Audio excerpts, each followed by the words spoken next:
There are certain things in this world that are constant, unchanging, with no regards to the passage of time. No matter the era, there is war, there is money, there is greed. Each generation has its share of hatred and unjust death. There will always be crime and tragedy. These constants are things that are known, and, to some extent, understood. But there is something else that I know to be true. Something perfectly cemented in time and space that the world seems to have overlooked. Mrs. Baker owns the house at the end of Willow Street. I know this must seem a little strange to you. Please, give me a few minutes to explain. You see, Mrs. Baker wasn't just any old woman in my neighborhood. In fact, many of us didn't think of her as a woman at all. She was more of a landmark. Someone who had been there even before our parents, and would continue to exist long after all of us little birdies had flown the nest. And, for as long as she'd been alive, she had owned a shabby little shack with peeling paint and squeaky shutters at the tail end of Willow Street. For most of us still alive in the neighborhood, she had existed for all of eternity. She wasn't born, and she wouldn't die. She just was. Of course, logic tells us that even Mrs. Baker came from somewhere. I was told that she immigrated to our little town from France. Her first name was Camille, although nobody could ever pronounce it right, myself included. Her husband, an American whose first name had long been forgotten, brought her over after a whirlwind romance in Paris. He had died early, leaving her alone, childless, all by herself in the house on Willow Street. By all accounts, Mrs. Baker was unremarkable. She was kind and friendly, inasmuch as social protocol demanded. She liked to sit on her front porch, surveying the unkempt grass as she embroidered yellowing hand towels. She had a cat that very well may have been as old as herself. He had gray fur, and all the neighborhood kids called him Fluffy, as we were fairly unoriginal children. The only thing that set Mrs. Baker apart from the other residents was her apparent immunity to life and death. In all the time I lived there, I never saw her age. I never saw her change. But that's not why I remember Mrs. Baker now. Mrs. Baker didn't talk to the kids in our neighborhood very much. I always had the feeling that she disliked children. I had spoken with her a few times because my mom had dragged me to her house. My mom had a fascination with embroidery, and spent a few afternoons sitting in Mrs. Baker's musty old living room, taking lessons from the old crone. I didn't mind Mrs. Baker, because she always gave me chocolate chip cookies and let me play with Fluffy. Since she never really talked to me, however, I assumed she wasn't very fond of me. That assumption was challenged one foggy morning in early April. School was out for some kind of break, so I had naturally risen before the crack of dawn to get the most out of my few free days. I'd driven my mom insane in a matter of minutes, and she'd sent me to play outside before she was forced to slaughter me where I stood. Her words, not mine. I was playing with some action figures when I saw Mrs. Baker standing outside her house, watching me. Of course, she lived all the way at the end of the street, a good 4 houses away from me, so I couldn't really tell if she was looking at me or not, except that I could feel her eyes on me, like she was trying to call out to me with something other than her voice. And she succeeded, because I was so intrigued that I found myself standing up from the damp grass and taking a tentative step down the street. As if sensing my confusion, Mrs. Baker lifted her arm and crooked a slender finger at me, beckoning me closer. I was either too young or too stupid to be cautious. Besides, I'd known her all my life, as had my mother, and probably her mother before her. I didn't think anything of it as I trotted down the street. If anything, I was thinking of those chocolate chip cookies she often made. I stopped a few feet from Mrs. Baker, and I chirped out some kind of greeting. She gave me a stiff sort of smile, and bent down so she was eye level with me. I remember thinking that I'd never seen an old person do that. It must have hurt her back, bending down like that. I suddenly felt very important. Dominic, you're a good boy, aren't you? She asked the question, fully expecting an answer. There was nothing patronizing or teasing in her tone. I nodded solemnly. as though this were the most important moment of my young life. Well, I guess, in a way, it probably was. She mirrored my nod, an aura of satisfaction radiating off of her as she asked her next question. Would you like to see something secret? My ears perked up at that. A secret? I loved secrets. I was going to be a spy when I grew up, so I understood that secrets were very, very important. I nodded at her, and she extended her hand to me. I took it without hesitation, and she led me inside her house. We bypassed her living room completely, much to my dismay, as I'd rather hope that her secret involved cookies. She took me through the dining room, then the kitchen, all the way to the back of the house where she opened the door to a set of stairs, leading down into the darkness. She turned on the light, but the basement was still quite dim, so she held my hand in her firm grip as we descended together. I gradually became aware that there were soft noises coming from the basement, sniffles and shuffles, and sometimes strange choking and squealing noises. It sounded as though she had animals that were trying very hard to keep quiet. I wondered if Fluffy had gotten trapped down there. Maybe Mrs. Baker wanted me to save him. I didn't see Fluffy when we got to the basement. I saw a row of cages lining the walls and a mess of rusty iron.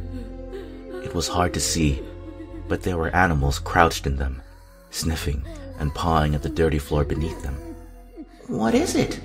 I asked, a little uncertain what to make of what I saw. It's a zoo, said Mrs. Baker. My eyes lit up in wonder. I loved the zoo. My mother used to take my little brother and me if we'd been very good.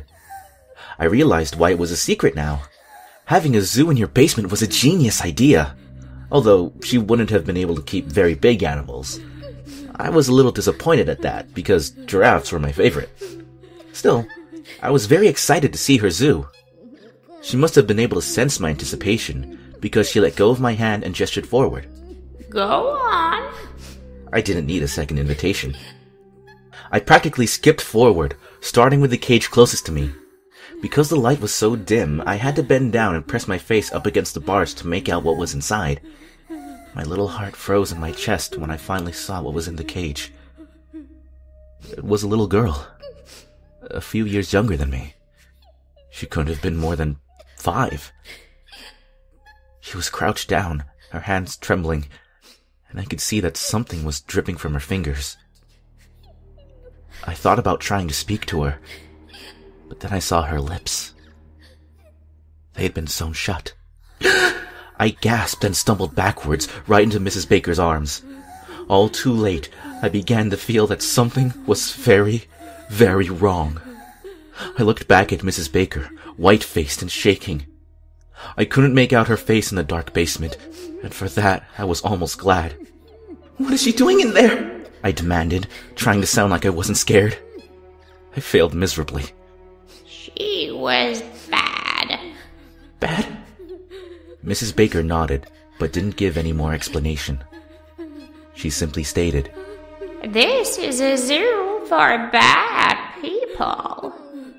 She gestured again for me to continue looking. I walked on unsteady legs and looked into the next cage. This one was a boy. He was moaning a little, obviously trying to keep quiet and pressing his hands to his chest. Except that I realized he didn't have hands. He had dark, oozing stumps where his hands should have been. I looked back at Mrs. Baker, suddenly wanting very much to go back home. She sensed my intentions and shook her head. I couldn't leave until I looked at every cage. There were about 12 cages in all, I think, although I can't say for certain.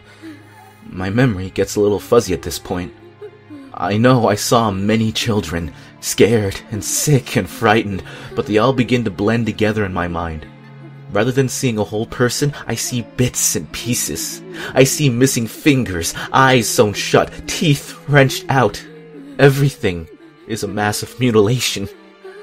I don't even really remember making it to the last cage, nor do I remember walking up the stairs.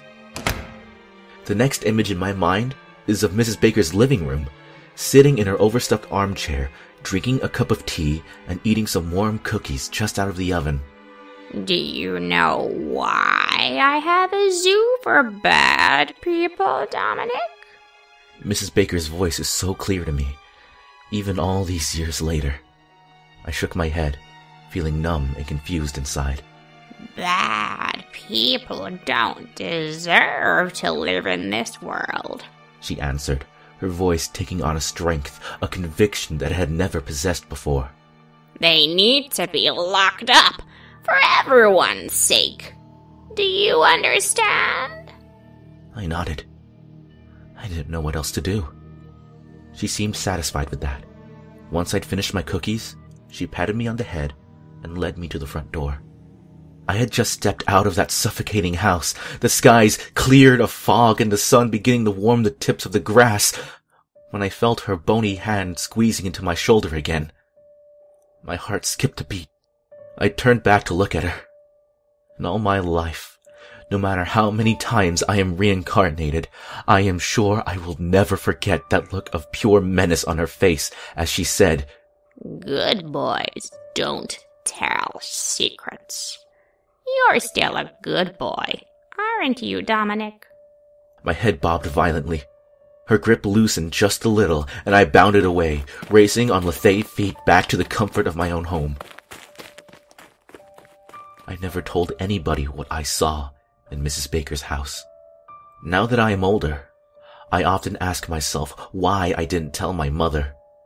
Sometimes, I think it's that I didn't know what to do, didn't believe what I'd seen, had no way of explaining the horrors inside that basement. Other times, I tell myself that I dreamed it all up. There was no way Mrs. Baker would have done something like that. These are lies. There is only one truth.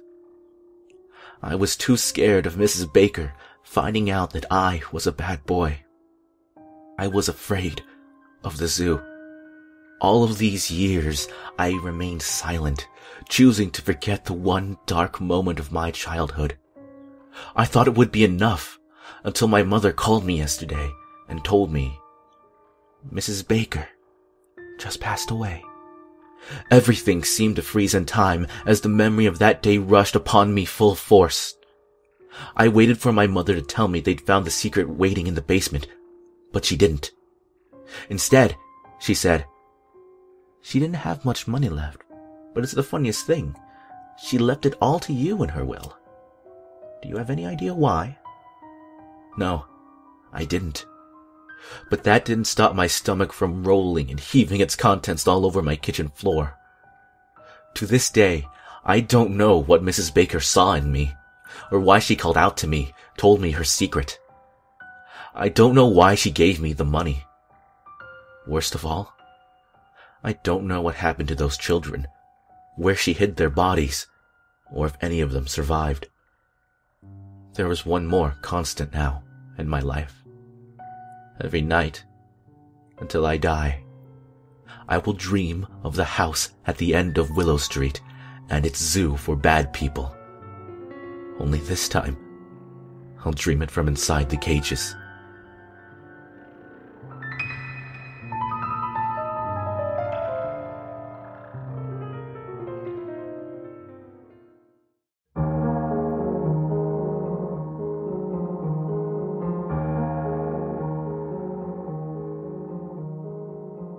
When I was a child, there was nothing to eat.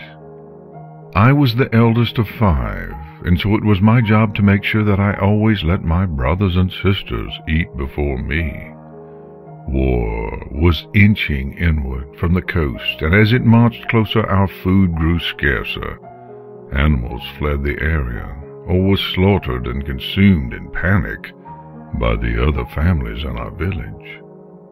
My father was a wise and cautious man, and so we waited to slaughter our 2 chickens until the fall, when grass and tree bark had become too hard to find or inedible.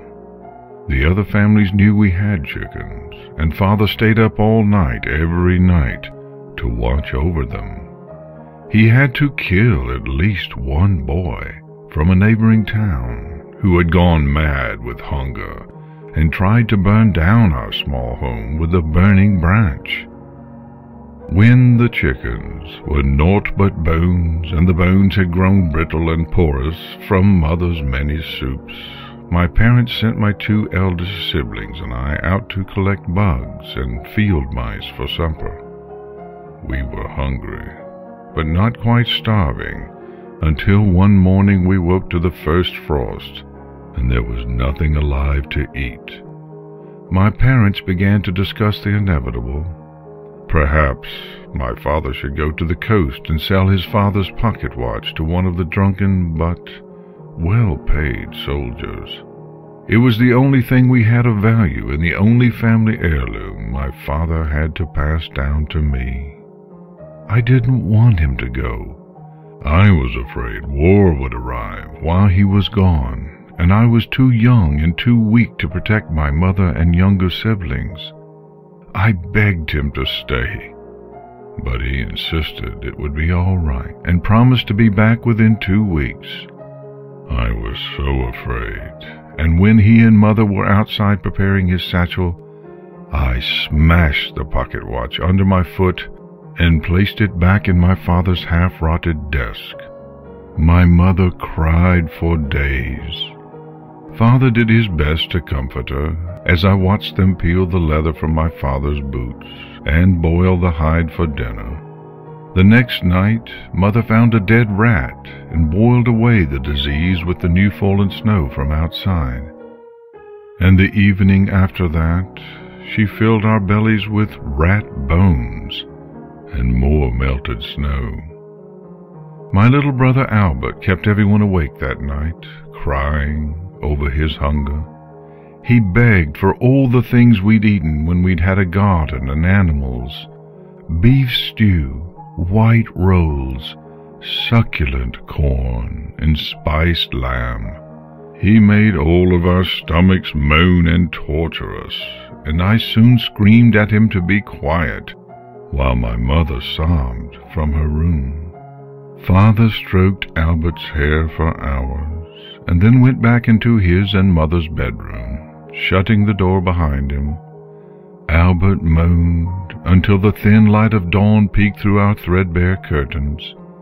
I could hear Father in his room, tinkering with the watch. My hunger had long worn out my fear of soldiers, and I silently prayed that he could repair it. Father worked on the pocket watch all through the day and into the night. Celia had found dead crickets in the walls of the abandoned bakery, and as we ate them, Father emerged from his bedroom with Mother right behind. The smile on his face was one I had almost forgotten, as I had not seen it since the day my youngest sister was born. He told us that he had repaired Grandfather's watch, and that he'd heard of a soldier encampment nearby. 3 days, he promised us. 3 days, and I will return with carrots and lamb, and rolls so big they'll fill your bellies for a year. We clapped our hands in delight, and ran around our small dirt yard with a delight and glee that seemed a foreign language to us. Father said that we were all to help Mother find beautiful things with which to dress the table.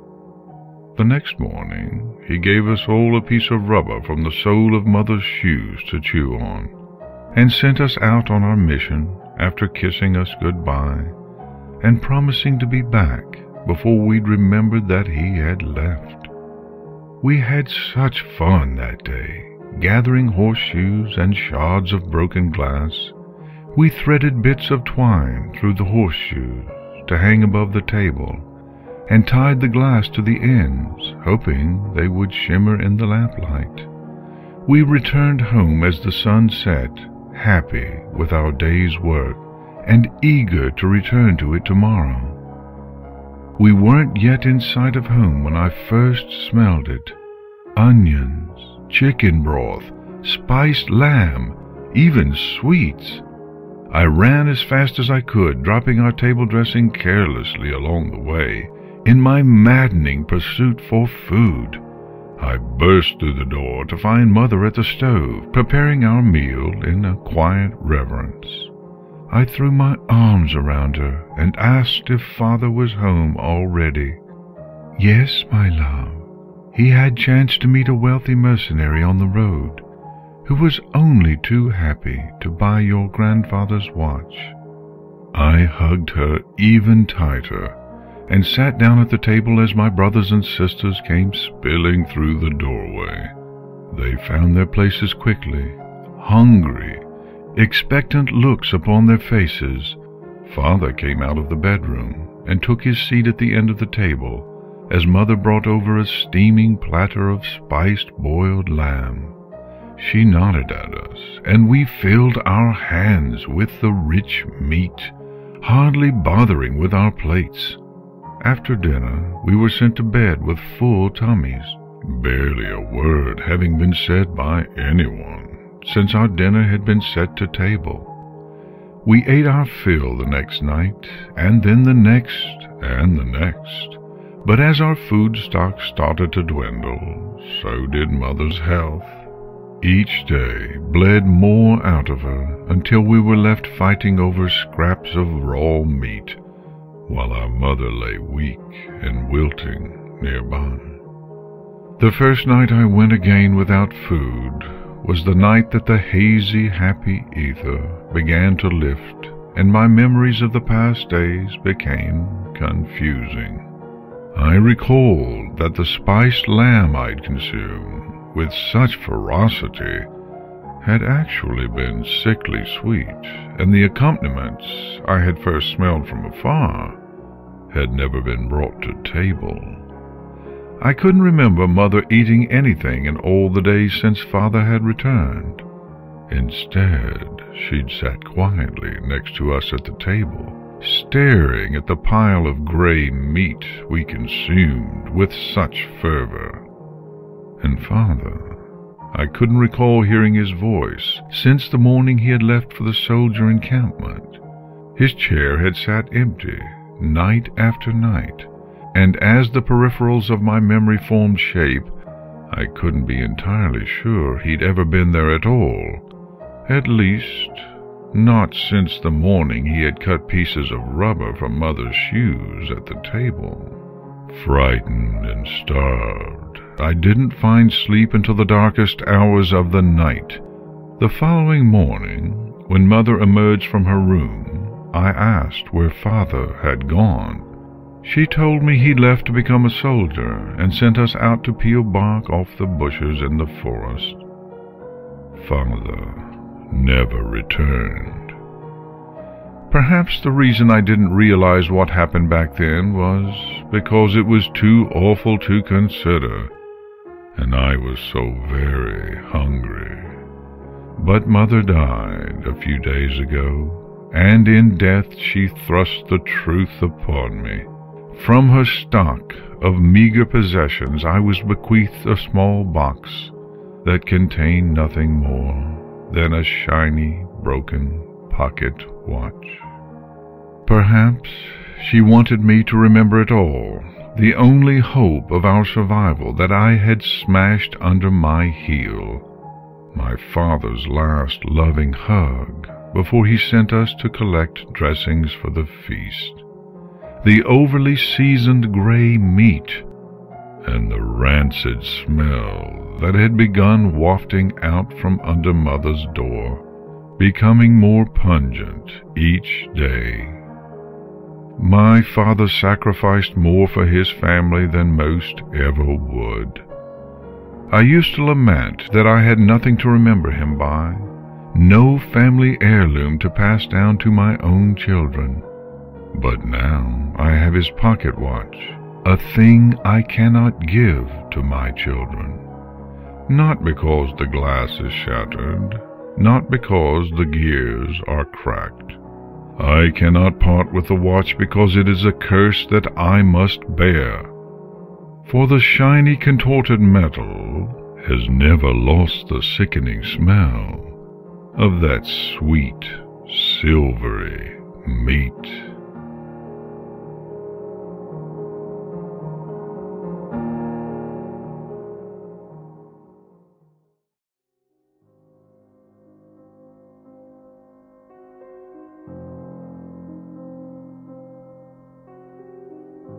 I used to get sick all the time when I was a kid.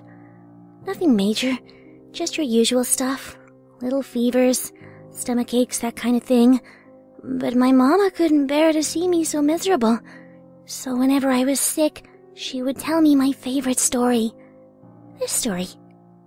Once upon a time there was a little glass princess. Her hands were glass. Her feet were glass. The tip of her nose and the tips of her toes were all glass. She sparkled in the light when she danced. She was the most beautiful princess in the whole world. But glass is fragile. It cracks and it breaks. So the little princess couldn't live in the outside like the rest of the world. Instead, she lived in a snow globe and spent her days twirling in the silvery flakes. One day, she became curious about the world outside her glass chamber. She wanted to breathe the fresh air. So she escaped her snow globe and went in search of great adventures. But the little glass princess didn't know about the dangers of the world. No sooner than she had left her globe, she slipped and fell from a great height, shattering into pieces on the hardwood floor beneath. And the little glass princess was no more. I can't explain why I like that story so much. It's a sad story, no doubt, but I was always fascinated by the glass princess. I like to imagine her pirouetting in the snow, the light gleaming in shattered beams through her glass skin. How beautiful she must have looked. My mama was not a terrible woman or a monster. She didn't hurt me. There are no scars on my body, no mars to my flesh. She always held me as something precious, to be treated with extreme delicacy and tenderness. It was her love for me. Though that's not what the doctors say. But what can doctors know? Since I was brought here, they've done nothing. They only look at me with sadness and pity and all kinds of ugly emotions in their eyes. They don't love me. Only Momma loved me. Oh, Momma. I still remember the day she didn't come to see me. Momma had never done that before. I would have gone looking for her, but how could I? I don't leave my room. Well, I didn't anyway, before this whole mess started. My room was my life, and it was a good life. It had no windows, but it was always bright. Momma had filled the room with lamps and lights of all different kinds. She liked the light, and I did too. Of course, it always seemed brighter when she was in the room with me. The first day she didn't come, I was sad. The second day I cried. The third day, there was a knock on my door, and the doctors came to take me away. I miss Momma. The doctors want me to write about what it was like living with Momma, what we like to do together, our favorite foods, our favorite songs. They say that if I do a good job, they'll let me see her. But I know that's not true. My time with Momma was special. Some days she spent hours with me. Some days we only had a few minutes together, but every moment was precious to us. She liked to sing to me. Strange songs I didn't understand about ghosts and love. They were good songs. She liked to brush my hair, too. I have long blonde hair, and sometimes we would sit for hours as she brushed it, always gentle. Sometimes, though, Momma would go to her away place and forget what she was doing. Once, she brushed out half my hair before she remembered to stop. Sometimes, Momma would get real sick. She'd get pale and tired, and her belly would swell up, big and round. Once I asked her what was wrong. She said there was a ghost in her stomach, wailing and clawing and trying to get out. I was scared, but she told me it was okay. She told me it would leave, and then she'd be happy again. She was right, of course. Momma was always right.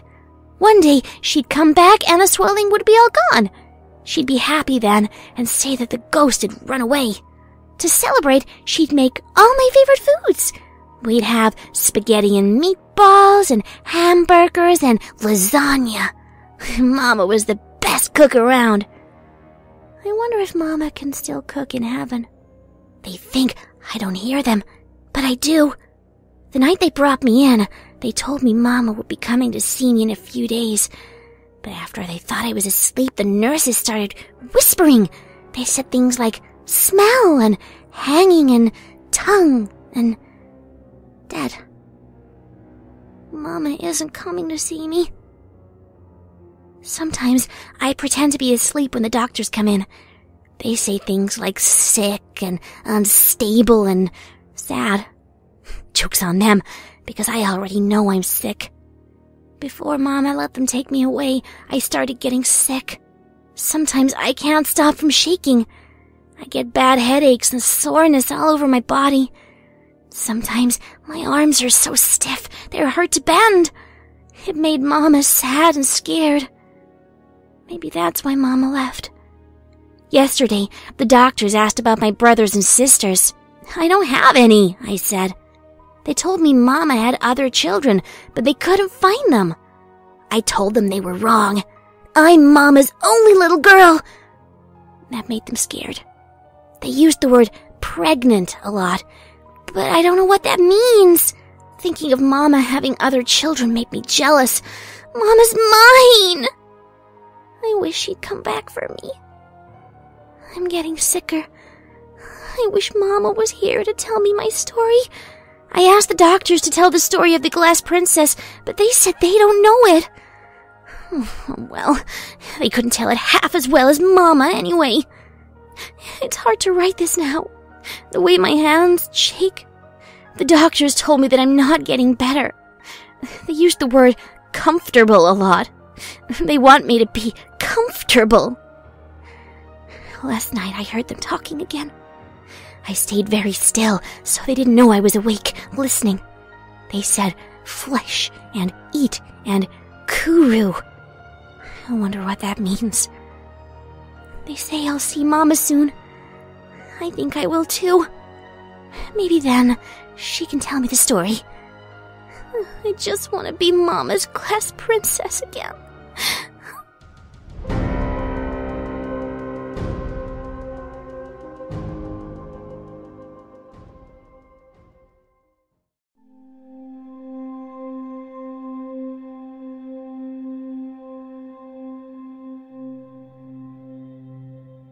My dad was a detective in the Los Angeles area for over 40 years. He worked right up until the day he died, which was last month. He specialized in interrogating perpetrators, especially the psycho or difficult ones. I was going through his things and found a box of tapes. They were all labeled with case numbers and dates. I think they're the official recordings of the interviews he conducted. I've been listening to some, and some of them are pretty disturbing. Few are more disturbing than anything I ever imagined Dad dealing with. Thought I'd share one of them with you, though only listen if you're able to handle some really fucking creepy shit. I miss you, Dad.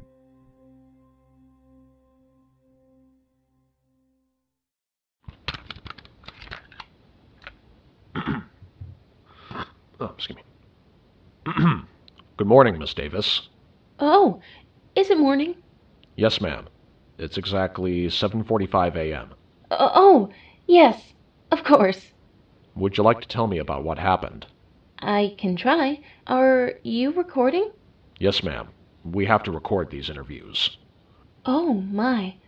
Well, I don't mind being recorded. I'm used to it, you know. We were child stars. Like real ones. We got recognized on the street all the time. We had tons of fans and got letters and presents.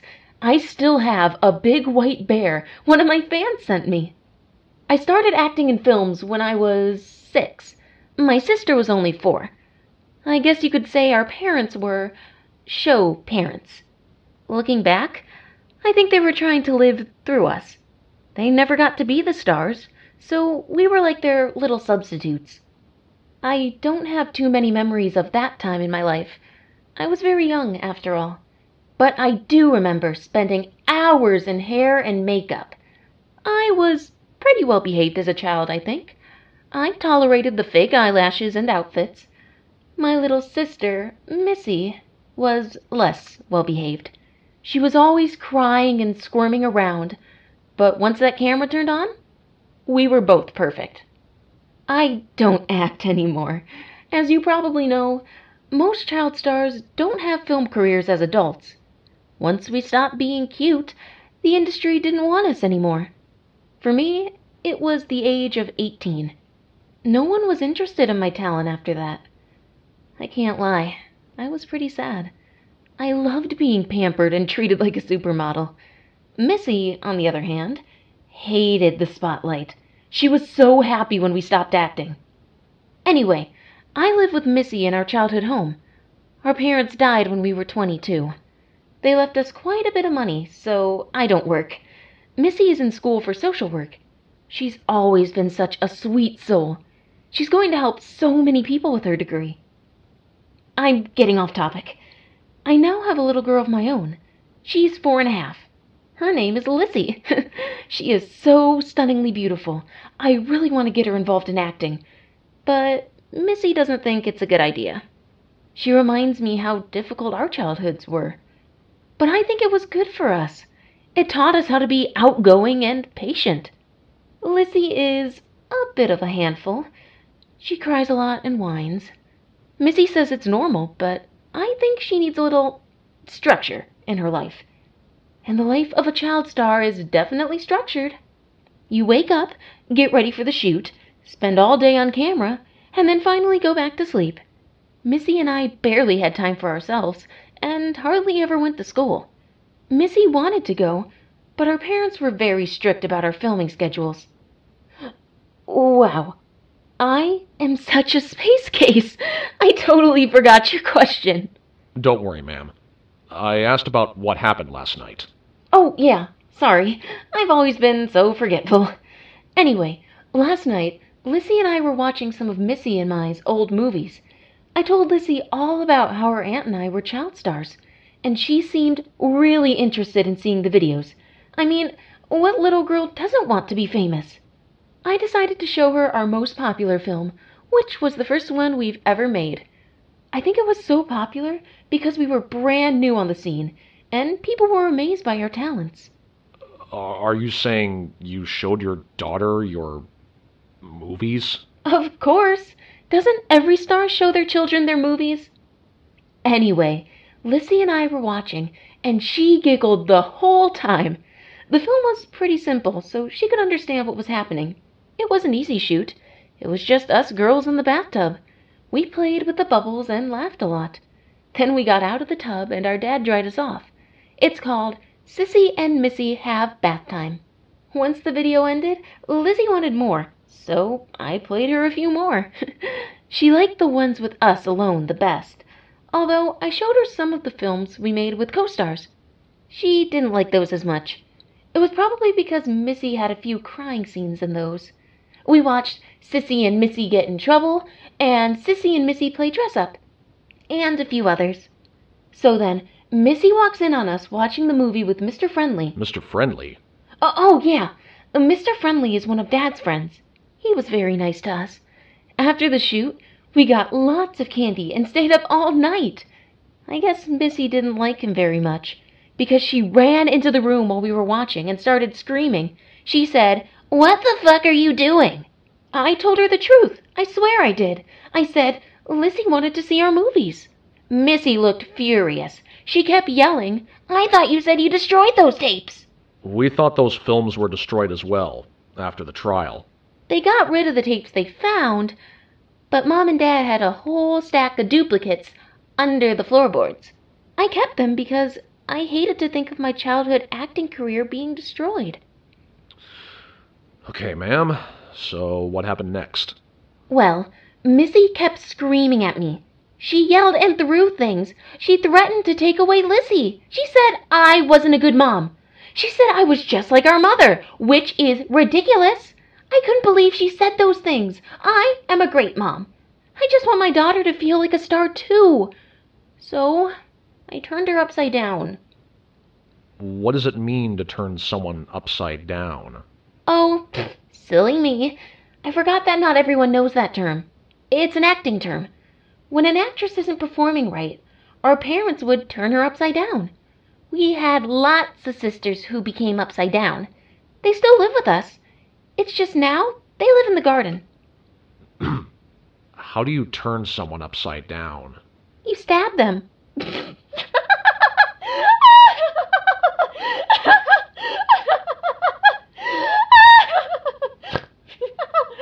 actually snorted. Yay! Are you saying you killed your sister? Well, she was going to take away my baby girl. I made her upside down. She can sleep in the garden with the rest of them. She never understood how important it was to be a star. She deserved it. I am a good mom.